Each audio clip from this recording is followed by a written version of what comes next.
सद्गुरु का सुमिरन, उनके ज्ञान का विचार वो शिष्य के दिल को, भक्त के दिल को पावन कर देता है। भगवान की प्रतिमाओं की गिनती की जा सकती है, पर गुरु की प्रतिभाओं की गिनती कोई नहीं कर सकता। और उनकी प्रतिभा अतुलनीय है, अनिर्वचनीय है। गुरु की प्रतिमा को भीतर बसाने वाले श्रेष्ठ साधक के भीतर सारी प्रतिभाएं स्वयं प्रवेश पाती है। जैसे शास्त्र में वर्णन है कि अपने दोषों के बारे में ज़्यादा न सोचकर गुरु के गुणों का, गुरु की प्रतिभाओं का चिंतन सुमिरन किया जाए। उसके लिए ध्यान मूलम गुरुर मूर्ति, गुरु की छवि को सामने रखकर, जैसे भक्ति माता देवऋषि नारद जी को कहती है कि मेरे सद्भाग्य से आपके चरण यहाँ पड़े हैं। साधकों के भी, मुंबई के रहने वाले जो साधक हैं, उनके सद्भाग्य से बापू जी के चरण इस धरती पर पड़े हैं और सत्संग और दर्शन का लाभ मिला है। भक्ति माता कहती है आप जैसे महापुरुष के दर्शन सिद्धि प्रदान करते हैं। सिद्धि कौन सी? हृदय की शुद्धि रूपी सिद्धि। आपके एक वचनामृत को जीवन में लाकर प्रहलाद जी ने भगवान की माया को जीत लिया था। आपकी कृपा से ध्रुव ने अविचल पद पाया। सर्व कुशलता के भंडार ब्रह्मदेव के पुत्र को मेरा प्रणाम है। गुरु के दर्शन और सत्संग से भी शिष्य अपने भीतर माया को स्वीकृति न दे, ऐसी स्थिति पाए।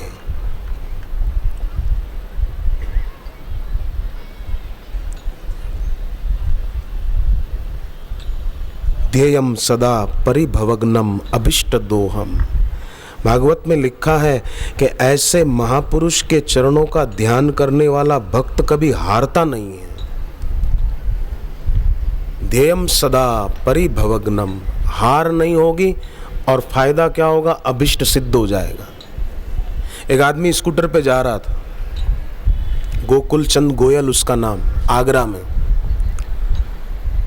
दुकान रात को बंद करके स्कूटर की डिक्की में सारे रुपए रखे थे, कई हजार रुपए थे।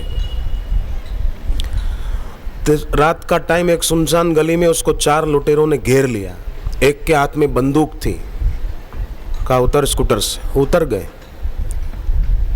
एक ने तो बंदूक जो थी उसके सिर में ऐसे वार किया था, यहाँ से खून निकला और गिर पड़े, पर अपना गुरु मंत्र जपते रहे, दीक्षा ली हुई थी। बदमाशों ने सोचा कि स्कूटर लेकर ही भाग जाएं। बहुत कोशिश की पर स्टार्ट ही नहीं हुआ। तो सोचा कि अब कोई आ जाएगा, चलो ये रुपए तो थैले जो लटकाए हैं आगे इनमें ही होंगे, अपन ये थैले लेकर ही भाग चलो। स्कूटर भले पड़ा, स्टार्ट नहीं होता है। तो वो 2 थैले लेकर भाग गए चारों। वो साधक उठे, स्कूटर स्टार्ट किया तो एक ही किक में स्टार्ट हो गया। उनसे कितनी लगाई, स्टार्ट नहीं हुआ। घर पहुंचे और डिक्की से रुपए निकालकर अलमारी में रखे। तो घर वालों ने पूछा सिर में चोट कैसी लगी? तो बताया रास्ते में ऐसे लुटेरे मिले थे, घेर लिया था। तो बोले रुपए तो तुम सब ले आए? बोले वो तो डिक्की में रखे थे ना। तो वो जो 2 थैले ले गए उसमें क्या था? बोले एक में हरी सब्जी थी और एक में जूठा टिफिन था दोपहर का, वो भी खाली। जूठा टिफिन ले गए और सब्जी ले गए कच्ची। ये इनका नियम था कि भाई फालतू बातें सोचने की अपेक्षा जप करते रहें, गुरु की मनोमयी मूर्ति का ध्यान करते रहें। ध्येयम सदा परिभवग्नम, हार नहीं होगी और अभिष्ट सिद्ध हो जाएगा। दूसरे एक साधक थे, बिहार में अपनी मारुति कार में जा रहे थे किसी के यहाँ शादी में। रास्ते में बदमाशों ने पत्थर रखे थे और बंदूक लेकर बैठे थे। गाड़ी रोकनी पड़ी। बोले चाबी हमको दे दो और आप भाग जाओ, अगर खैरियत चाहते हो। चलो, उन्होंने कहा ठीक है आप गाड़ी ले जाओ, पर मुझे मेरी माला निकाल लेने दो जिससे मैं रोज जप करता हूं गुरु मंत्र का, और पाठ की गीता निकाल लेने दो, बस बाकी आप ले जाओ। थैले में रुपए हैं, भले आप ले जाओ, मेरे को जप की माला दे दो। डिक्की खोली, वो लुटेरों के जो मुखिया थे उन्होंने बोले निकाल लो माला। माला और पाठ की गुरु गीता और श्री आशा रामायण निकाल ली। रुपए पड़े थे पर उन्होंने रुपए नहीं लिए, तो लुटेरे ने कहा कि रुपए भी तो ले सकते थे आप, क्यों नहीं उठाए? बोले क्या करूं, आप इसको संपत्ति मानते हो और मैं इसको संपत्ति मानता हूं कि जिसके द्वारा मैं रोज बापूजी का दिया नाम जप सकूं और गुरु गीता का पाठ कर सकूं। मैं इसको संपत्ति मानता हूं। तुम जिसको संपत्ति मानते हो वो विपत्ति से छुड़ा नहीं पाएगी, और जो संपत्ति साथ में जा सकती है उसका तुमको पता नहीं है। मुझे बापूजी ने उसका पता बताया, इसलिए मेरी महत्व बुद्धि उसके प्रति है। उस साधक ने कहा।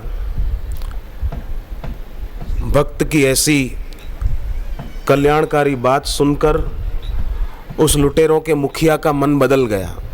उसने चाबी लौटा दी, कहा कि साहब आप ले जाओ, मुझे नहीं चाहिए, माफ करना, आपका टाइम हमने खराब किया, आप जा सकते हैं। और वो साधक गाड़ी लेके चल दिए। गिड़गिड़ाए नहीं उनके पैरों में, कह रहे हमको जाने दो जाने दो। नहीं नहीं, बोले भले जाओ, मुझे मेरी माला निकालने दो बस। भगवान के प्रति, भगवत प्राप्त गुरु के प्रति महत्व बुद्धि जिसकी होती है ना, वो ऊंचा उठता ही है। एक कंजूस आदमी घर पे बैठा था, उसकी पत्नी बीमार थी। कहा कि मैं वैद्य को बुलाने जाता हूं, पर ध्यान रखना अगर तेरी अंतिम सांस हो और मेरे आने तक तू मर जाए तो कम से कम मोमबत्ती तो बुझा देना। अब बोलो, पत्नी के प्राणों की परवाह नहीं है, एक मोमबत्ती की परवाह है। पत्नी को ये कहता है कि तुम अगर मरने वाली हो मेरे आने से पहले तो मोमबत्ती बुझा दीजिए। लोग ऐसे विचित्र हो गए कि दूसरों की भावनाओं की कद्र नहीं है, किसी के कल्याण की पड़ी नहीं है। 1-2 रुपए की मोमबत्ती की परवाह है, पर उसके जीवन की परवाह नहीं है, अपने जीवन की परवाह नहीं है। पर अगर ध्यान करे ईश्वर का, ईश्वर प्राप्त गुरु के चरणों का, तो क्या होगा? अभिष्ट दोहम, अभिष्ट सिद्ध हो जाएगा, जैसे उन साधकों का हो गया ना। तीर्थास्पदम, उनके चरण कैसे हैं? बोले तीर्थ की नाई पवित्र करने वाले, या यूं कहो कि तीर्थ को भी पवित्र करने वाले। तीर्थी कुर्वन्ति तीर्थानि, शिव विरंचिन उत्तम शरण्यम, शरण ग्रहण करने योग्य है। भर्त्यार्थी, हम भक्त की विपत्ति को दूर करने वाले हैं। प्रणतपाल, शरणागत की पालना करने वाले हैं। भवाब्धिपोतम, भव से पार कराने में जहाज के समान है। वंदे महापुरुषम ते चरणार विंदम, उनके चरणों में प्रणाम है। भागवत के 5वें स्कंद में ये बात आती है। जड़ भरत महापुरुष रहुगण राजा को कहते हैं, रहु गुणैत तपसा नयाति, मनमाने ढंग से तपस्या करो कुछ नहीं होगा, पर गुरु उपदिष्ट मार्गेण मनः शुद्धिम तु कारयेत्। भगवान शिव जी कहते हैं गुरु के द्वारा उपदिष्ट मार्ग से शुद्धि करनी चाहिए। रहु गुणैत तपसा न याति, न चेज्जया निर्वपणाद ग्रहाद्वा, न छंदसानैव जलाग्नि सूर्य, विना महत्पाद रजोभिषेकम। महापुरुष की चरण रज में स्नान किए बिना तुम्हारा कल्याण नहीं होगा राजन, भले कहीं भी जाओ।